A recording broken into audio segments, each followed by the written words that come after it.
இன்றைக்கும் மதியம் 1 மணிக்கு மேலே வந்து பார்த்திங்கன்னா வீட்டில் நான்வெஜ் எல்லாம் சமைச்சு வச்சுட்டு இன்றைக்கி கோவிலுக்கு வந்து கிளம்பியாச்சு, திருவிழா பார்க்கலாம் அப்படின்னு சொல்லிட்டு வீட்டில் இருந்து சாப்பிடாம தான் வந்து கிளம்பி வந்திருந்தோம்.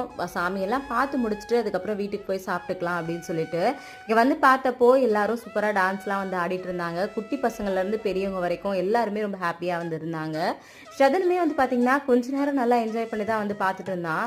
அதுக்கப்புறமா அவனுக்கு தூக்கம் வர ஆரம்பிச்சிருச்சு போல இருக்குது. அதனால ரொம்ப நேரம் அவனை வச்சுட்டு அங்கே இருக்கவே வந்து முடியல. இருந்தாலும் ஒரு 2 ஹவர்ஸ்க்கு மேலேயே வந்து அங்கே கண்டிப்பாக இருந்திருப்போம். எல்லாத்தையும் வந்து நானும் பார்த்தேன். நிறைய பேர் லாங் வீடியோ வந்து போட சொல்லியிருந்தீங்க. கண்டிப்பாக உங்களுக்காக லாங் வீடியோ ஊருக்கு போனதுக்கு அப்புறமா நான் வந்து ஷேர் பண்றேன். எனக்குமே இதெல்லாம் ரொம்ப புதுசாகவும் ரொம்ப பிடிச்சும் வந்து இருந்துச்சு. அதுக்கப்புறமா வந்து பார்த்தீங்கன்னா நாங்கள் வீட்டுக்கு கிளம்பும்போது மணி ஒரு 3:45க்கு மேலே ஆயிடுச்சு.